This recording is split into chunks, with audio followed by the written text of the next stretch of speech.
Hey guys, just wanted to come on today and say thank you very much for joining us.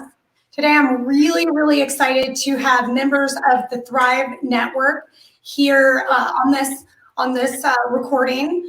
What we want to do today is we want to bring to you the do's and don'ts of building a team, the do's and don'ts of expansion. And I'm honored to have some of the biggest expansionists in the country, some of the country's leading real estate leaders. And just, today's about picking their brain to help you, if you're thinking about building a team, one, because you need to start a team before you expand, right? If you're considering expanding throughout the country, different structures, that kind of thing. And so we're just going to dive into some do's and don'ts. We're also going to talk about, how long they've been in the business, and you're going to learn from some experts that might help you on your journey to expansion or building a team or not. Like, this may make you not want to build a team. so just wanted to go ahead and start with, we have Doug Gores from 14 Moves, formerly 14 Moves. We have Shawn Gores, also from formerly 14 Moves. Joanne Boltz, David Askew from Living Tennessee, Jim Black from the Jim Black Group, and Joanne Boltz from the Bolt Group. So let's start off with Jim. Jim, tell us where you're located, a little bit about your team, and we also know that you've gotten several awards recently as the #1 realtor, the #1 team. Tell us a little bit about yourself and where that journey started. Absolutely. So, I've been business about 11 years. We're located out of Worcester, Massachusetts is the main city that we're out of here. And, with the Askew Realty, I've been over there about a year and a half now. And we have a team here of 15 agents, started it back in 2013. Slowly have grown the team. And, we've experimented and failed a few times at expansion. We're, working on how we slowly move outside of our market at this point. Fantastic. Okay, good. Let's see. Let's go over to Daniel. Daniel, tell us a little bit about yourself and your team as well. We can't hear you. Hi, that's the first time my wife has ever said that she can't hear me, so thank you. So we've got we joined EXP about 12 months ago. We brought 18 agents with us from our previous brokerage, and then now we're up to 35 agents. We've been in business for about 8 years. We expanded at one point. I was a regional director for a company called 5 Doors, and I built teams in 5 different cities, and 5 Doors grew up to 26 locations at one point. So yeah, I've expanded and had fun and have some battle scars that I can share.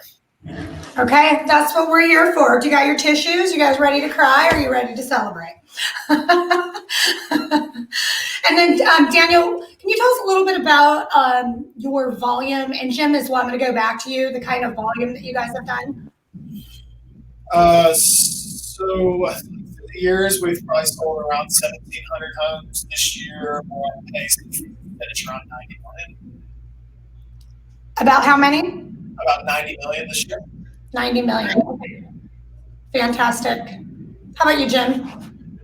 So we're pretty similar. We'll probably do 260 to 280 transactions for, say, around 90 million as well. Okay, great. All right. And the wonderful Joanne Boltz. Tell us a little bit about yourself and where you're located. I am located in Alpharetta, Georgia, which is about 25 miles outside of Atlanta. I've been in the business 18 years and have run everything from being a single agent to being a small team to having an expansion team of 10 in 4 different market centers here in the Atlanta area. And now I'm running a network at EXP, which is a very different look on expansion and very different look on teams. Fantastic. And so you've sold over 100 homes, and you have a track record as well. Tell us a little bit about your track record. Well, I haven't been in production in about 7 years. So generally speaking, my team between 4 and 5 sales agents, they would close between 76 and 100 deals a year. I would maybe put my name on about 4 of them. I took being out of production very seriously in my role to run the team. So, I really had to learn how to run a team that didn't depend on me being the sole source of the business. I love that. And that's something that I definitely want to touch on. Many team members or many team leaders start teams for several reasons. And I'd like to even know, as we go through, why did you start your team? Was it purely out of need? Was it to get out of production? Was it to build wealth for your team? Was it to help your family? Because I know that, there's a family here, Doug and Shawn, and also Barbara. Okay, good. Thank you so much, Joanne. Welcome. Okay, let's move on to Shawn. Shawn, tell us a little bit about yourself and where you're located. Hey, Tanya. Yeah, thanks for having us on. So we grew our business. I've been licensed in real estate for 17 years now, and done every job in real estate, from being cleaning the bathrooms to being an assistant, a buyer's agent, a listing agent, a team leader. And then we ended up expansion before we merged the expansion network into our greater nationwide expansion network. At EXP, we did 171 million in volume for 464 units, 4.8 million GCI in our year before we did that. Now at Thrive, I think Thrive as a whole is, probably somewhere in the range around 1,700 agents, and just loving helping people on their journey and making a difference and helping people to succeed and, fulfill their dreams in real estate. So I love it. And I love that you mentioned, Thrive as a network. Here, John Maxwell, being a John Maxwell trainer, we know that we can't get to the top without a lot of people helping us get there. And right now, Joanne pointed it out yesterday, was that we have some of the largest industry leaders and expansionists coming together in a collaborative effort, which is incredibly impressive, rather than competing. So that's what's really amazing. Would you agree, Joanne? Yeah, absolutely. Okay, great. So Doug, tell us a little bit about yourself, where you're located, and your journey as well. Sure. We are located in the great state of Minnesota, in the northeast suburbs of the Minneapolis-St. Paul area. Where it's going to get really cold soon. Correct. I got my parka out this morning. But yes, my wife and I have been in the real estate business for close to 40 years now. So we've been through it all. We've had a brokerage, single real estate agent at one time. And we merged our brokerage, and then I got into mortgage lending. My wife stayed in real estate. I got back into real estate. Shawn joined us, as he mentioned, way back a long time ago already. Wow, time flies. And so, you might want to say, what were we up to? Back in about 2005 or so, 6 or 7, we realized, my wife and I, that, is there really a retirement party for real estate agents? I stole that from somebody. I'm trying to remember who I got that from. That was me the other day. we never really said that, but I thought I brought it up because I thought it was very cute. Yeah. But we were realizing something on that order. And so that's why we started building the team as we did, to eventually back out and just have a form of passive income. And that's when we got involved also later on with expanding across the country. So right now, though, it's that we took our expansion idea and let Shawn run with that idea nationally, and through a network called Thrive. And Barb and I are back to churning our team back into a passive income thing. So I've got a lot of experience of how to do this many different times. I love it. So it's still exciting after 40 years. And right now, I'm not selling real estate actively anymore, and neither is my wife. So we're on our way. We have a couple things that we need to get done, but we're going to be back to having a true team that can run without our daily interference, daily input. Let's put it that way. So, anyways. Get your life back and go Yep. drink some wine in Napa, right? Correct. And so just a little bit about volume. We're on track to do probably 150 units this year, around the 40 million mark. We have been higher. The COVID thing took a little bit of a hit for a couple different reasons. But anyways, so we're doing well and we're having fun again. So I love it. I love it. Well, thank you guys so much for being here. I'm really honored. And so what I want to do is I want to go into your why first. Why did you decide to start a team in the first place? Okay. And I would like to know, let's just start with there, with why. Joanne, why did you decide to start a team in the first place? I didn't want to work with buyers anymore at all. So I started a team to leverage out that aspect of the business, and I only took on the listings because I just knew I didn't want to spend my weekends out looking at houses. I actually it wasn't a part of the business that interested me. Okay. What's your reasoning for continuing to grow a team and to grow a network now?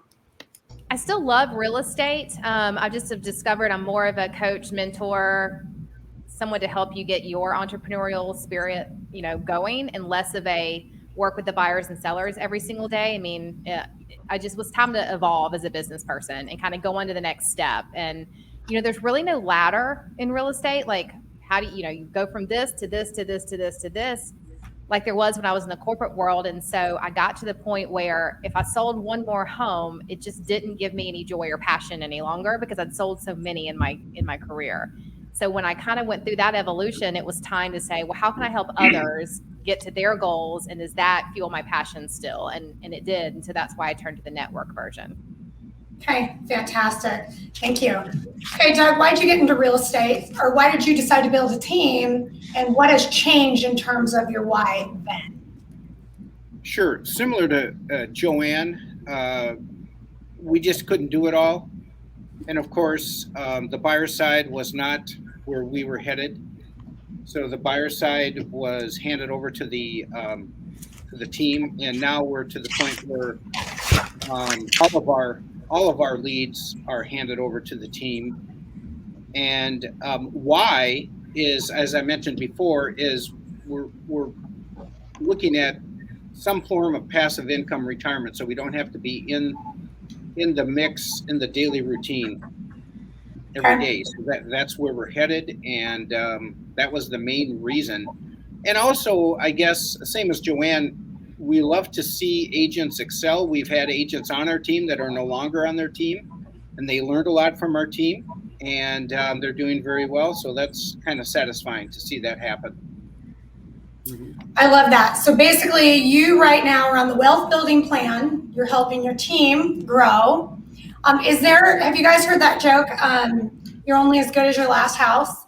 And I think that's why a lot of people are doing what they're doing. Okay, let's go to you, Daniel. What was your why then for starting a team, and how has that changed over the years? So originally, the team was built to deliver a remarkable customer experience, and I quickly realized that I had some strengths, more weaknesses, when it came to delivering I felt like giving great service was not enough to compete long term. It was more about creating an experience for consumers. And I think great businesses solve consumer problems. And so we built a team to put strategic thinkers in the right seat on the right bus. I love that. I recently did an interview with Vlad Katz on Teams, and he's talking about your perfect agent profile, that a lot of us are looking for salespeople, but really when you have the leads, you're looking for somebody to service your leads, right? To create that remarkable customer experience. So I love that you added that. Okay, Jim, tell us a little bit about why you started a team and how it looks different now. So I hated the idea of a team. I only started a team because I got too busy to do all the jobs. That was the only reason, and I really did not want to do it. And luckily, my why is a little bit different right now because that's not a way to keep it going. It's honestly the gift of seeing people grow, build wealth through mentally, physically, spiritually, through money, wealth, building wealth. That's my why, is like to get to see the people within my world create a world that they couldn't had they not come into our world. So that's actually the why behind it.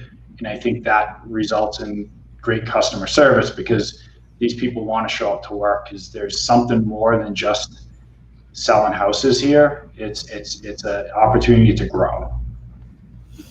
And I can definitely attest to the role model you are on your team. It's amazing to see how loyal your team is. And you just did something different. You took, 21 days off when you almost never took any time off? 28 days off. 28 days off. Tell us the reason of taking that off. Was that also for you to show your team that you needed the balance? So I realized I was not a good role model. So I was role modeling how to be successful on the outside and not role modeling how to be successful on the inside. So for me to go tell you, hey, you got to take time off. Hey, you should do this. Well, I can should all over you, but I needed to experience it to see why was it important. And it's not easy. It's the truth of it. It's not easy. And yet we're finding ways as people take time off to utilize what we did in that 28 days so somebody can take time off and actually not be in the business while they're away, because we burn out. And like as a leader or as a team member, we're all going to burn out if we don't find a way to take a break periodically. Because I was going for 11 years. And so running a team, was it really hard to let go because you have this massive team that you're responsible for? Well, it wasn't just pulling the Band-Aid off. I mean, this was something that had been conversations over time. It was planned out. It wasn't just that much of a whim thing.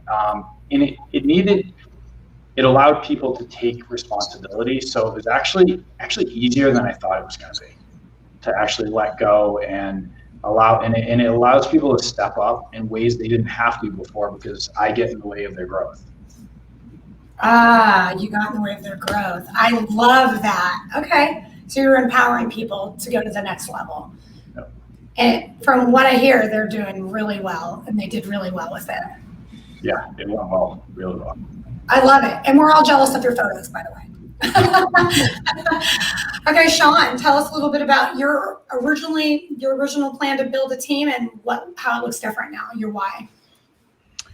Yeah, so I think everybody's on that journey. It's fun to hear that process. Some people start a team because, as we've heard, like they've hit a certain pain point. They need a quality of life for themselves. I really started down the team path because I wanted to build a business. And so if you look at the 4 quadrants from Robert Kiyosaki of ESBI, so you've got employee, self-employed, business owner, investor. Those are different ways to make income. And that jump from self-employed or, I do it and I'm selling houses. Maybe I've got an executive assistant who helps me with a few of the low dollar per hour stuff. It's very different from actually starting a business. So some people get into that and then they figure it out. Some people do that and realize that's not what they wanted. They didn't want to be a business owner. And yet, so that was our purpose. And then eventually we found a way we were the first franchised real estate team in the United States. And we did that because we were looking for a way to take our model for our business and duplicate that with other people who wanted to start a business. Just like if you wanted to own a Massage Envy or any of those kinds of businesses where you can collaborate with other people You don't have to go through all of the same mistakes as a business owner that others did. And then finally, what we found with our current brokerage was just even a new way to do that with a digitally based platform. So we no longer had to think geographically, and I need a physical office, and I need, $20,000 in payroll, and I need a lease for $10,000 or $50,000 a month. None of those things. We could start a business and get into business with many different people in any location and do that with very low friction. So we could give people that blueprint for either selling houses or starting a business, and we could give them that blueprint. We could be there as a mentor, as a guidepost for them on their journey. And we didn't have to have these large, fixed overhead expenses and go through for example, like an 8-month vetting process. So it was lower cost for them. It was lower cost for us. It's the same way we're doing now the live streams and the Zooms, right? Whether they're 5 miles away or 500 miles away, it doesn't matter, right? It's about connecting with the people who, you can bless on their journey. So that was my reason for starting a team, and now what it's turned into, which is really, what you hear sometimes referred to as a network.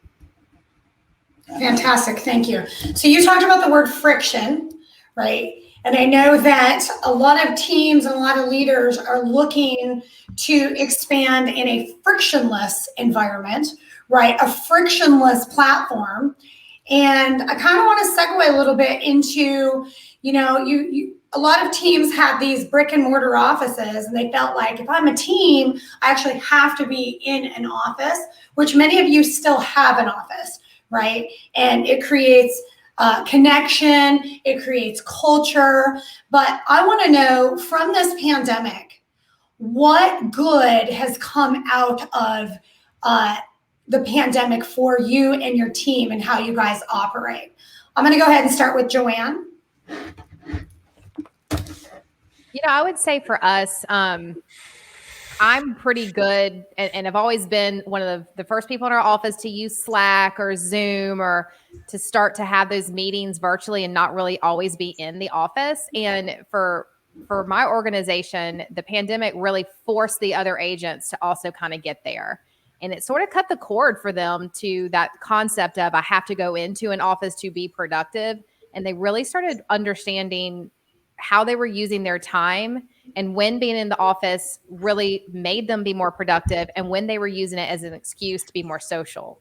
And so we actually saw them able to do the same amount or more productivity and yet have more family lifetime and balance because they learned, when they were wasting their time and when they weren't. Okay. I love that. So, you talk about being in the office and there's that like water cooler talk, right? Like we're going to be social. What platform or platforms are you using to connect your team a little bit better in terms of communication, connection, culture?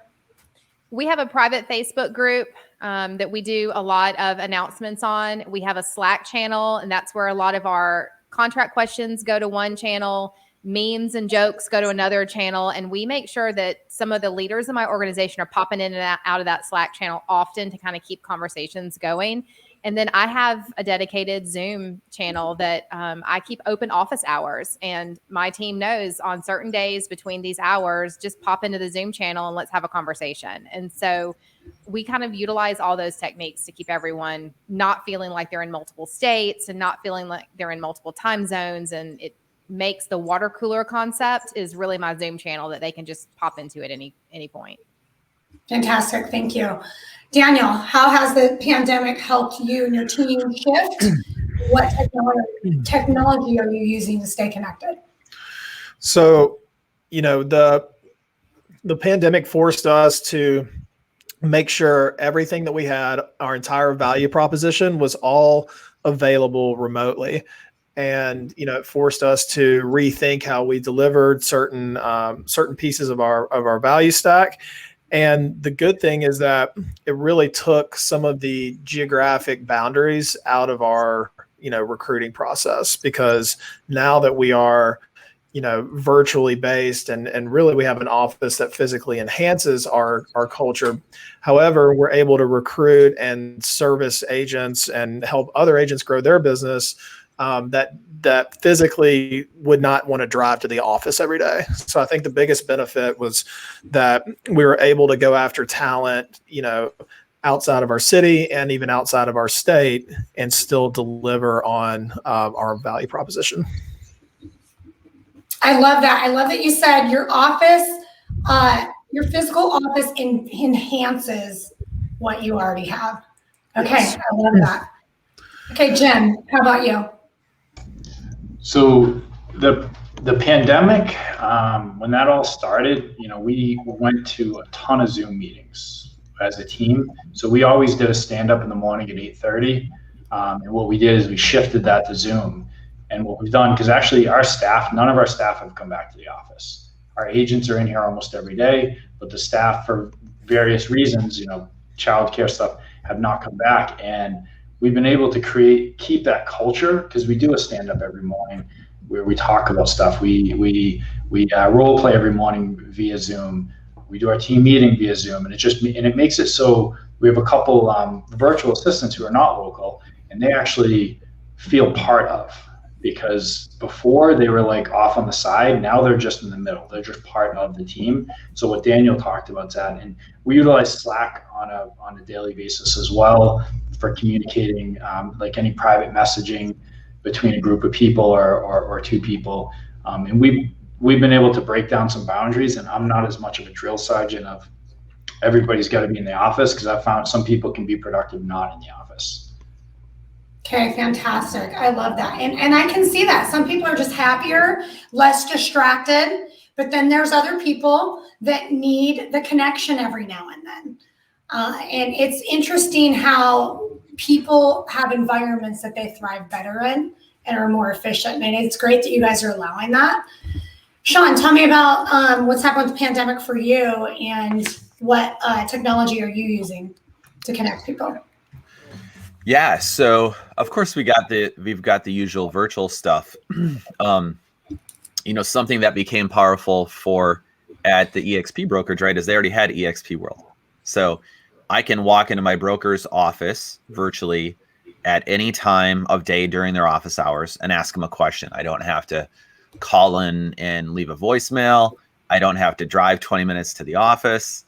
I don't have to hope that they're not in another meeting.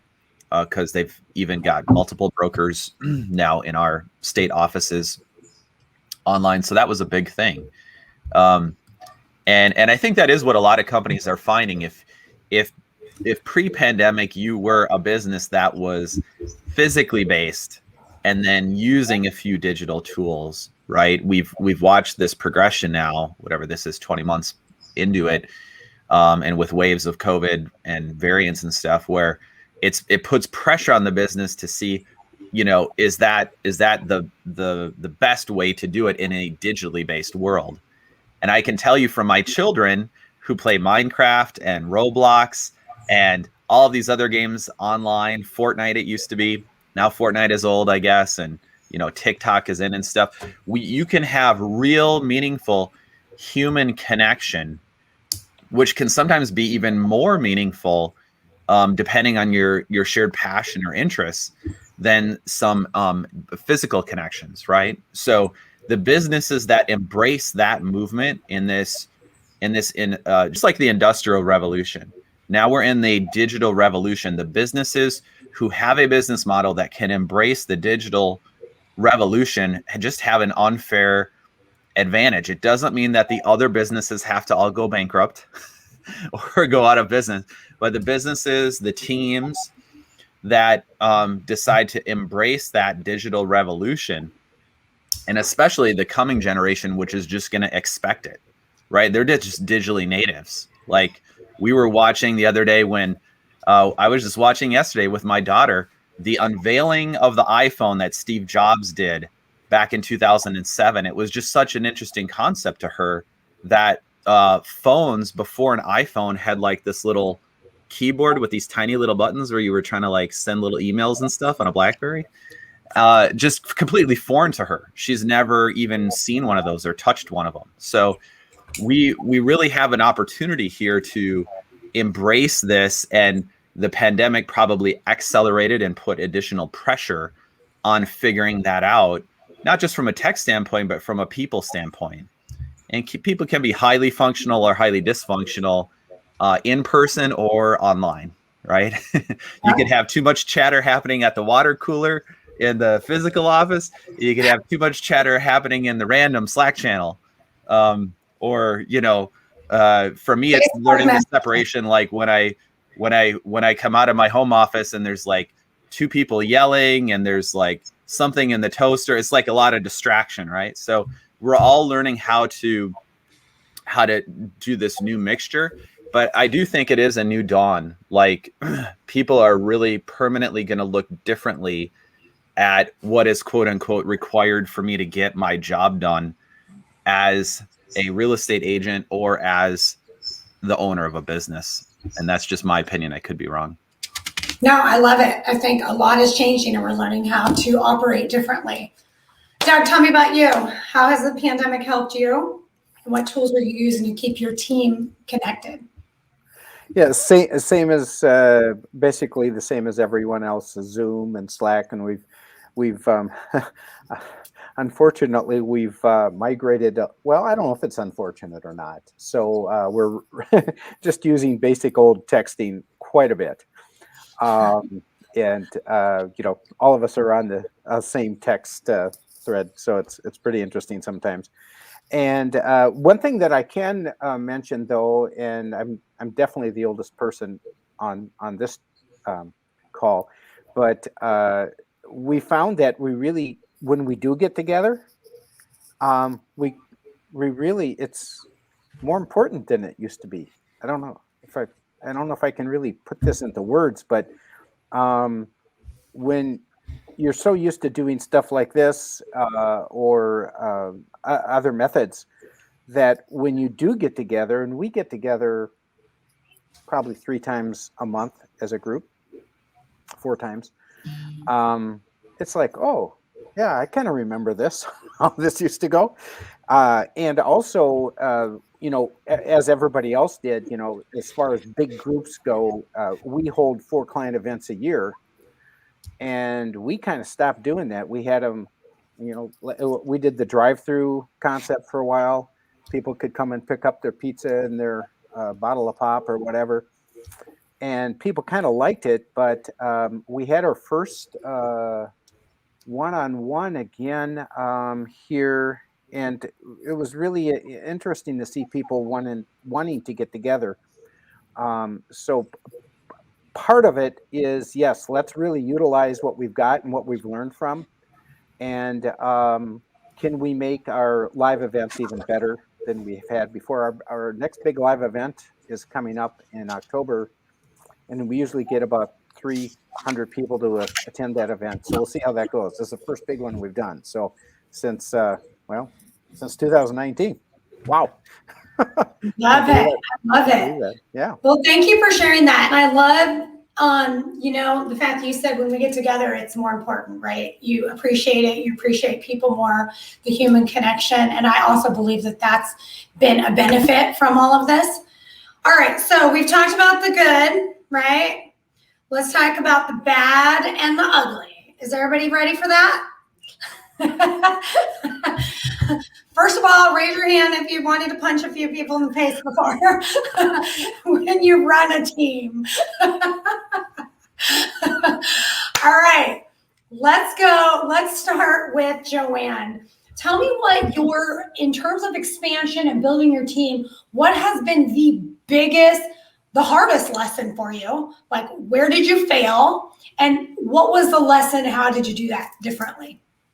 I would say my biggest failure was letting other people kind of dictate how I was going to grow and not being able to just stand up and say, no, this is my vision, this is my skill set, and this is how I'm going to run my team.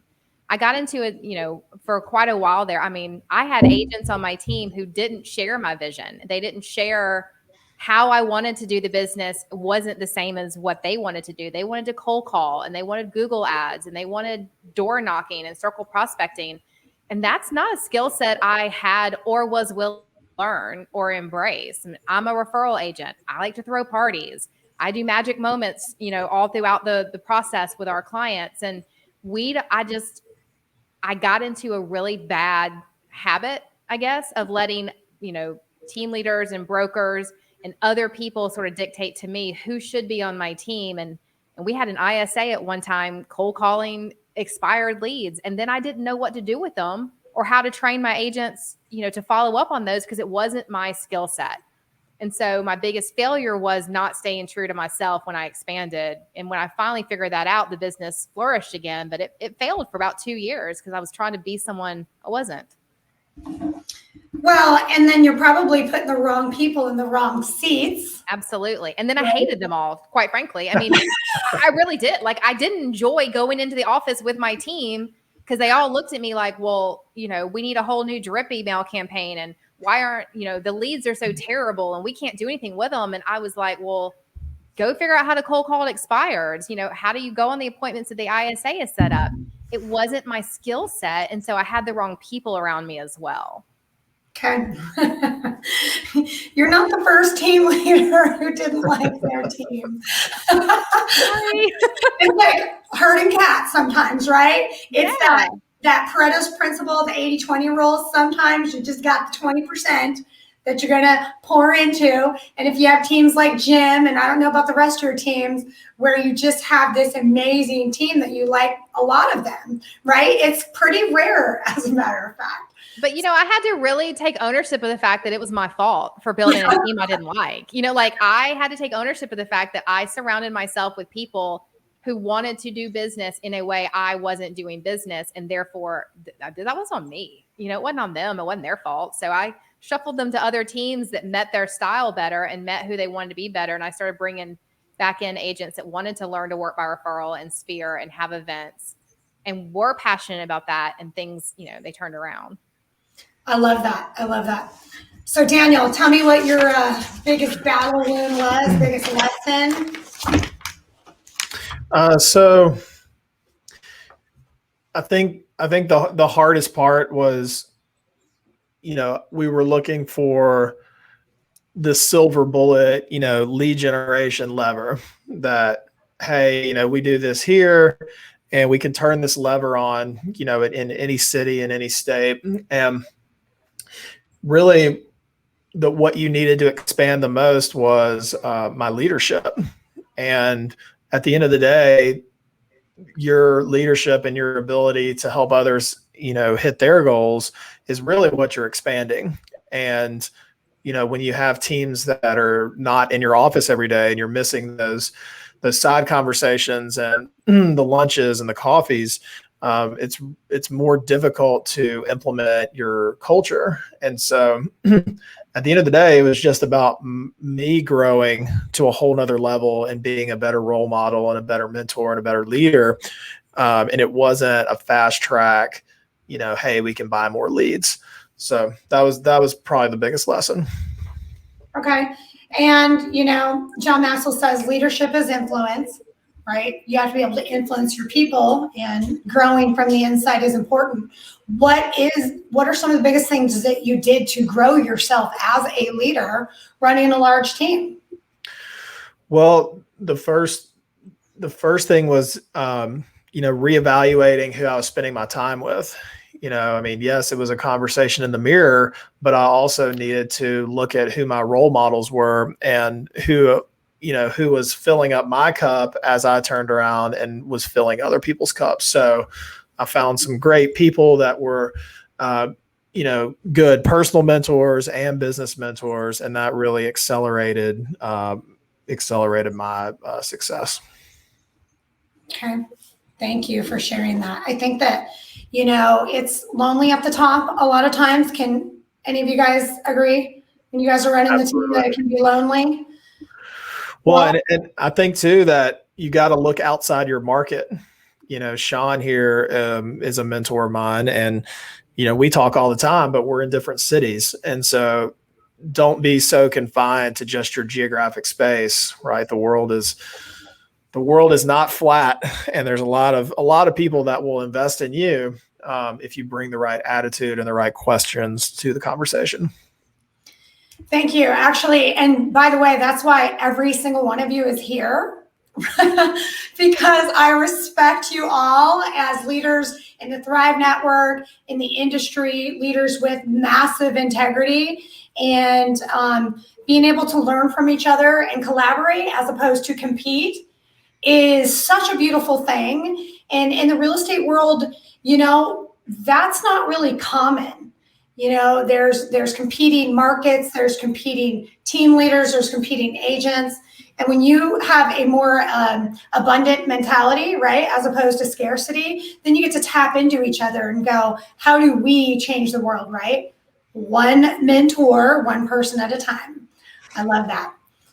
All right, Jim, tell me about your biggest lesson, whatever you want to call it, lesson, failure, gut punch, throat punch.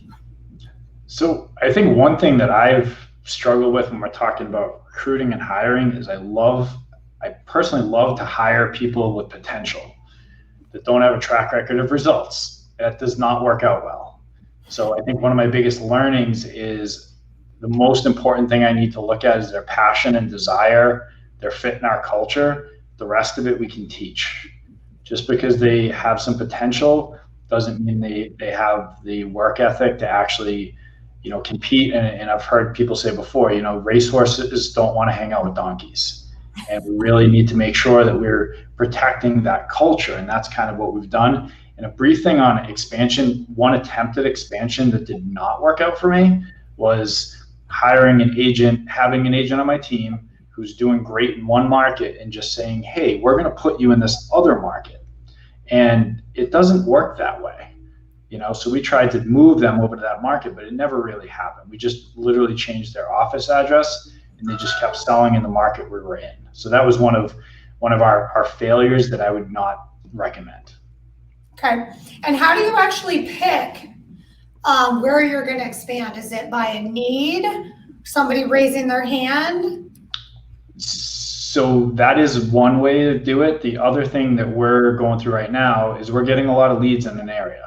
So I've started to talk to agents in that market, ones I'm referring business to. So that's a great way to do it, is get leads in the area, start referring business to those agents and start that relationship. Say, hey, we're looking to have somebody, as part of our team doing this. So it's in somewhat it's a takeaway because you're putting it out there as, you're supplying these leads to this area and you're looking to get someone. So that's how we've started to do it right now, because we're getting a lot of leads east of where we are right now.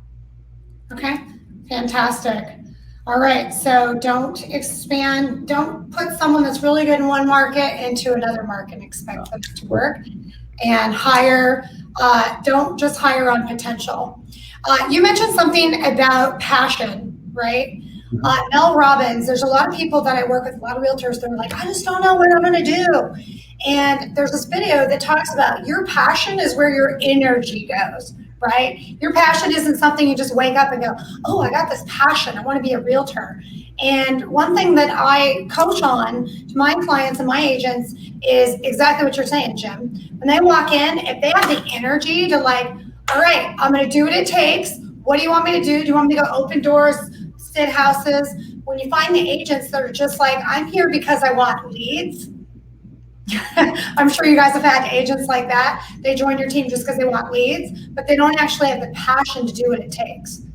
Have you guys experienced that? Mm-hmm. Definitely. And what's the lesson there? How have you learned that lesson the hard way? Honestly, it can damage some relationships because I'm pushing people to do stuff they have no desire to do. So instead of guiding someone who has, so it also takes away from somebody else because I'm putting all this energy into somebody that doesn't want it and pushing them along. They may hit the goals that I push for them to set and hit because they want to make me happy or whatever, but they never wanted it. So I'm putting 5 times the energy into somebody that if I had just grabbed someone who wanted to do it, they'd be pushing me. Yep, I like that. I like that. All right, Shawn, what's the biggest lesson that you've learned?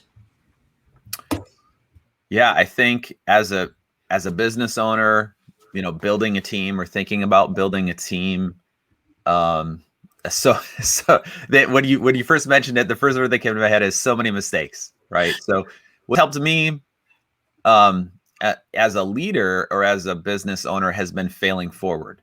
So, look, the best baseball players in the world are okay with failing 70% of the time.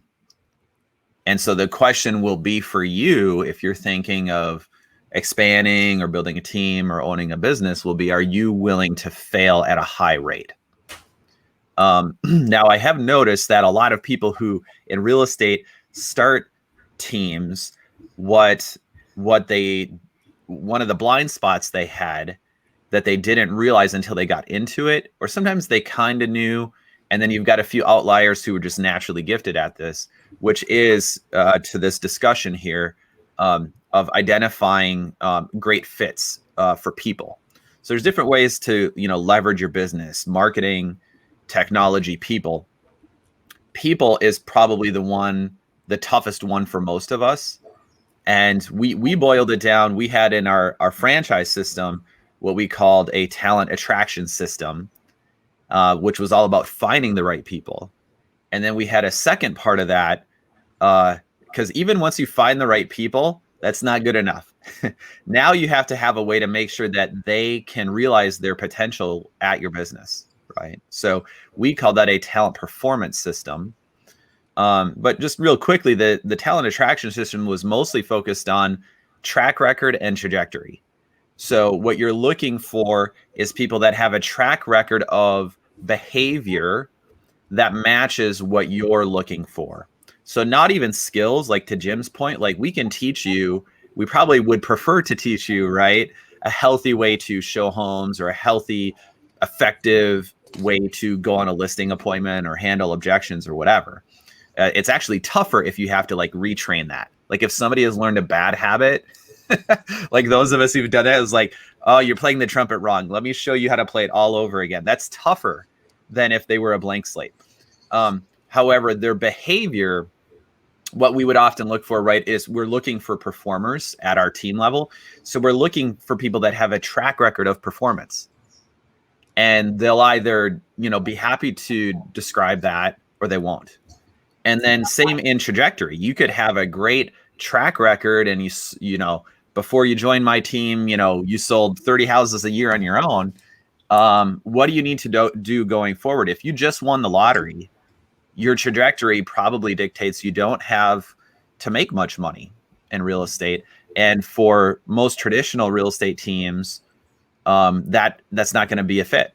So most of that is finding that fit. And look, that fit might only last, Tanya, for, that might only last for a few years for some people. And it took me a long time to figure that out, where it was like, actually, we've been in business like on the team for like too long. Like I've trained you up to like MBA status now. You're ready to go spread your wings and go out on your own. And I kept feeling so horrible that we'd have these people who would leave our team. They would go out and they'd be a successful agent on their own. They're on the, ALC at our local brokerage office.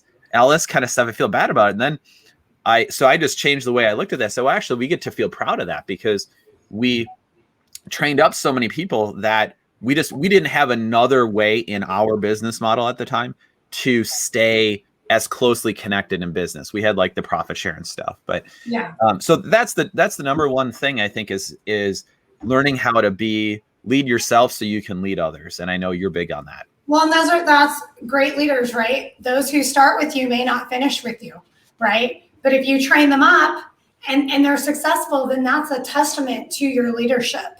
So that's when we have to say, these people are here right now. As long as you slow the Ferrari down, right? And you hire the right people, they're there right now. Get as much out of them as you can, train them up, and then turn them into emerging leaders, or just say, you know what, that was my leadership. How about you, Doug? Thank you, Shawn. What was your biggest lesson? I'm going to concur. I think there's a part of a theme coming through here. Is it a culture fit? And so I think that's probably the biggest thing, is that we didn't spend enough time talking to a person that was going to join our group. So I think we're all talking about people. So I'm going to veer away from that. So just slightly. And people is, of course, I think the most important part. Is it a culture fit? Are they coachable? You know, for us, are they coachable? You know, all those things that fit into what we like. And it is very interesting what people will tell you in the beginning and what they end up looking like after a few months or a year. Though that is just part of business, right? I mean, if there was a foolproof way to filter out people that weren't maybe telling you the whole truth and nothing but the truth when you're interviewing them, then we'd all be really billionaires probably. The next big thing, though, is I keep going over this probably over the last year, is not having enough standards built in and not having enough systems that are duplicatable. And I know this might be slightly off the subject, but I think we veered away from that over COVID, if you're saying what, you know, kind of happened there. So that's our big push right now for the next 18 months, is what standards are we really willing to enforce that are really important to us and hopefully to the success of our teammates. And then and to have a very successful business you have to have really good systems that are duplicatable and easily repeatable, right? Because if I want to back away 100%, somebody has to know what I was doing that made it work. So it has to be all systematized. I love it. Yeah. Well, thank you guys so much. For anyone that's watching here, if you want to tap into anybody's knowledge here, follow every single one of them. We are all a part of the Thrive Network with EXP. If you are considering expanding, building a team, just want to pick any of our brains, call us up. No pressure from any of us. We just want the best for everybody. And maybe we can save you from some of the same mistakes that we've all made in the past. Thank you guys so much. I appreciate it. And till next time. You're welcome. Thank you. Thanks, Tanya. Thank you. Thanks, Tanya. Take care. Great.